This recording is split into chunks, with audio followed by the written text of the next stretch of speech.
Hello à tous, donc on en est à la dernière vidéo. Et oui, chaque jour tu as reçu une vidéo et aujourd'hui c'est une des dernières vidéos. Alors, dans cette dernière vidéo, on va parler de tout ce qui est IoT et de Business Intelligence.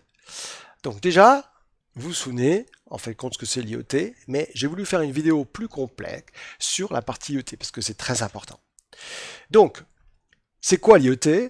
C'est les bâtiments intelligents, c'est-à-dire c'est un ensemble de systèmes de basse consommation, donc qui va vous permettre de gérer par exemple l'audiovisuel, l'éclairage, etc. Tout, l'automation des bâtiments et bien d'autres donc solutions. Donc c'est une solution qui utilise le protocole IP et qui va permettre justement de utiliser ces différents systèmes pour automiser. Dans la domotique par exemple, c'est très utilisé.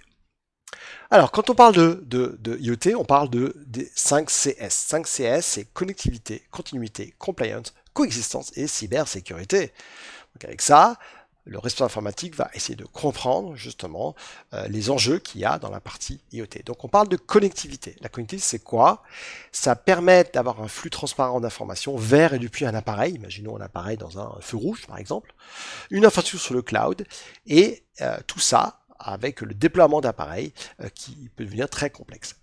La continuité, c'est garantir la durée de vie de la batterie. Vous imaginez bien qu'on ne va pas changer tous les jours la batterie dans l'Internet des choses. Et donc, on va utiliser des modes de fonctionnement à basse consommation d'énergie tels que NB-IoT, LTE-M, LoRa et Sigfox, qui offrent en fait compte une durée de fonctionnement active limitée tout en maintenant une faible consommation d'énergie. La conformité. Évidemment, ces appareils doivent respecter des normes radio et des exigences réglementaires mondiales. C'est pour ça que aujourd'hui, il y a des tests de conformité tels que RF, CEM et SAR, et les ingénieurs, concepteurs s'efforcent souvent de respecter le calendrier de lancement du produit et de s'assurer évidemment que tout ça soit complètement, évidemment, euh, respecte ces normes-là. Et la coexistence, eh oui, vous imaginez les milliards d'appareils? Comment on fait pour éviter la congestion des canaux radio? Donc pour ce faire, les organismes de normalisation ont développé des méthodologies de test pour évaluer le fonctionnement des appareils en présence d'autres signaux. Quand vous en avez plein, comment on fait pour pas que ça se bouffe tout ça? Donc par exemple, dans Bluetooth, le saut de fréquence adaptatif AFH permet à un appareil Bluetooth de supprimer des canaux qui subissent des collisions de données élevées. Il y a d'autres techniques d'évitement telles que le LBT et le CCA. Alors oui, je sais que vous allez me dire, oh là là, ça devient trop compliqué. Alors pas de souci, prenez votre temps, allez lire tout ça. En fait, compte, c'est simplement pour vous dire un peu les challenges pour pouvoir gérer ces appareils. C'est pas juste mettre un appareil. Et puis la cybersécurité, super important, n'oubliez pas, parce qu'il peut y avoir des vulnérabilités, des problèmes.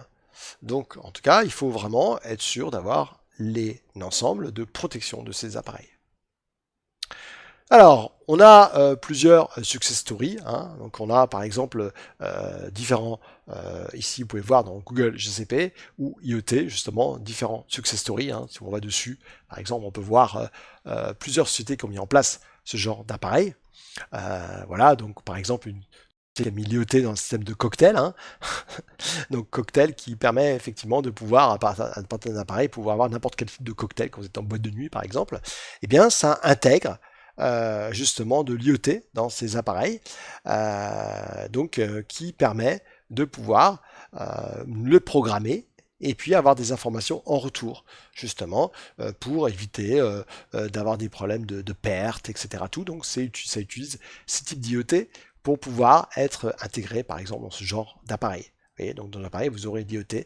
L'IoT permet non seulement de mettre à jour les différents systèmes ici de gestion des cocktails, et d'avoir un retour quand il y a un problème, et bien le service technique peut justement intervenir pour régler ces problèmes techniques sur ces appareils IoT.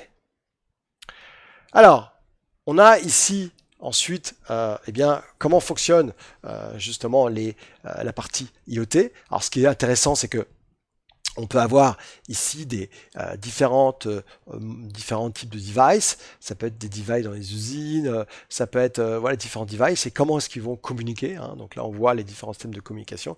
Et ici, l'infrastructure, donc le data center, que ce soit dans l'Azure, que ce soit dans du Amazon, dans du Google. C'est un ensemble de choses qui vont permettre de communiquer.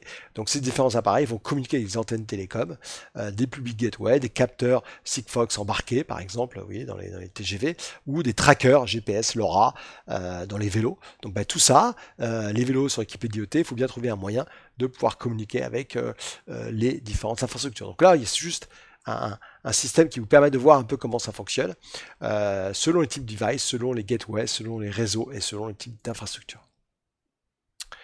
Alors, quand on parle de ça, on parle souvent de signaux. Et on sait que les deux systèmes en place sont Sigfox et LoRa dans l'espace LP1. LP1, ça veut dire quoi? Ça veut dire un système qui va consommer peu de batterie. D'accord? Donc aujourd'hui, les deux objectifs de Sigfox et LoRa sont très similaires. Donc c'est adopter des technologies pour essayer d'utiliser le moins de batterie possible. Donc ces dernières années, cependant, alors que de nouveaux concurrents sont entrés sur le marché, à savoir NB-IoT et L2M, Sigfox semble avoir du mal. Donc d'un point de vue technique, les performances de son réseau aux États-Unis sont loin d'être aussi bonnes qu'en Europe avec le Sigfox. Donc tout ça pour vous. Simplement, si vous devez retenir, parce qu'on ne va pas rentrer trop dans le détail, c'est des systèmes d'émission et de gestion de la batterie. Alors en techno, on a Sigfox, c'est une technologie donc à bande étroite. Voilà, je ne veux pas rentrer trop dedans. Donc c'est vraiment une techno qui va utiliser donc sa propre système de fonctionnement, de transmission. Et puis on a LoRa et LoRaWAN, on a LoRa donc ici et LoRaWAN ici protocole de couche Sigfox. Donc c'est une technologie à spectre étalé avec une bande plus large. Et donc qui vous permet de comparer les deux types de signaux que vous pouvez avoir entre l'IoT et les systèmes qui vont récupérer les signaux. Alors si on résume, IoT ça concerne tous les objets, voitures, bâtiments et d'autres éléments reliés à un réseau internet physique par une puce électronique, un capteur, une connectivité réseau, leur permettant de communiquer entre eux et de collecter, d'échanger des données. Les distributeurs de billets automatiques sont les premiers objets connectés au monde. Voilà. Et avec le déploiement de toujours plus d'objets, les cyberattaques sont également de plus en plus nombreuses. Et pour communiquer avec les IoT, il existe deux technos, LoRa et LoRaWAN. On va finir par tout ce qui est Business Intelligence. Alors Business Intelligence, évidemment, tout le monde connaît. C'est comment est-ce que je vais pouvoir récupérer mes données, les traiter et en sortir des informations qui soient compréhensibles pour n'importe qui. Donc, aujourd'hui, tous les systèmes de Business Intelligence, leur but c'est quoi? Eh bien, c'est de pouvoir récupérer les informations et de pouvoir structurer en données significatives et pertinentes. On a Excel par exemple, mais bon, on a quand même des façons peut-être beaucoup plus professionnelles de afficher des résultats. Aussi, dans les BIA, les challenges, c'est qu'il y a des manques de formation. Les gens ne savent pas trop comment utiliser ce système-là, comment est-ce que je vais pouvoir donc récupérer des informations pour pouvoir les traiter et les afficher pour un utilisateur. D'accord ? Et puis aussi, les informations, peut-être qu'elles sont mal capturées. On n'a pas assez d'informations qui sont tangibles pour pouvoir en faire des graphiques et pour pouvoir en faire justement des dashboards sur ce qui va se passer, sur justement l'impact que peut avoir ces données au sein d'une société. Et l'analyse décisionnelle est super importante, puisque eh bien, évidemment, le but c'est que quand vous allez recevoir énormément d'informations, je sais pas, vous voulez, comme je vous dis, sortir un nouveau vélo, eh bien, il faut que ces informations-là soient récupérées, soient épurées, c'est-à-dire qu'on va peut-être les restructurer avant de les manipuler. Ensuite, il y a le soft, c'est-à-dire que comment est-ce que je vais pouvoir mettre en place une solution la plus simple possible pour tout ce qui est BI. Donc voilà, on a des exemples ici où vous avez besoin d'avoir un tableau super clair qui vous donne où vous en êtes par rapport au chiffre d'affaires, où vous en êtes par rapport au produit que vous vendez, et avoir voilà une information graphique ici. Donc oui, on a une solution ici par exemple qui vous donne des informations sur votre cash flow, votre chiffre d'affaires et les différents secteurs d'activité, différents produits. Donc ça par exemple c'est finalement Power BI de chez Microsoft et AWS une solution qui s'appelle QuickSight, pareil, qui vous permet d'avoir des aperçus hyper clairs de vos données. Donc, c'est quoi le BI? C'est connu sous le nom d'informatique décisionnelle. C'est l'ensemble des outils et méthodes visant à transmettre des informations pertinentes aux managers d'entreprise. Si je vous dis, tiens, donne-moi mon chiffre d'affaires que j'ai fait l'année dernière, voilà, j'ai besoin de ça. Et surtout, les gens qui sont formés BI sont capables de faire des requêtes, sont capables de trouver l'information qui vous permettra, par exemple, de doubler votre chiffre d'affaires. Donc la collecte des données par l'entreprise est la base sur laquelle va capitaliser le business intelligent. Il vous faut des données cohérentes.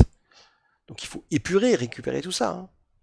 Et la finalité de ces différentes étapes pour l'utilisateur est de pouvoir exploiter les informations disponibles, d'accord, et prendre des mesures et des décisions pertinentes dans son activité. Et évidemment, le tableau de bord, ça permet de présenter les données à l'utilisateur et de les mettre en rapport avec la stratégie de son entreprise. C'est ça, tout ce qui est BI, Business Intelligence, c'est exactement ça. Donc de plus en plus de boîtes l'utilisent, c'est obligatoire, parce que sans ça, vous n'avez pas une vue complète de votre chiffre d'affaires, et en tout cas de votre activité. Voilà, mais écoutez, j'espère que ça vous a plu, c'est la dernière vidéo que vous avez reçue. Donc je vais vous faire quand même une dernière vidéo, on va faire un petit récap de tout ce qu'on a vu, et puis ben, je vous souhaite en tout cas de belles formations. Si vous avez besoin d'autres informations, vous pouvez voir sur mon site que je fais des vidéos de formation, donc des vidéos que vous pouvez voir tranquillement où vous voulez, et des classrooms virtuels, où là, vous êtes connecté à travers une solution de web conferencing, ce n'est pas Teams, c'est Citrix GoToTraining, et vous pourrez rencontrer votre prof et les différents participants de la formation. Donc je vous dis à très bientôt, merci d'avoir suivi cette formation, j'espère que ça vous a plu, j'essaie de le plus rapide possible, beaucoup d'informations en très peu de temps, mais peut-être que ça va donner une vue complète des différents challenges des TSI. Allez, on se retrouve demain pour la dernière vidéo de résumé. Ciao!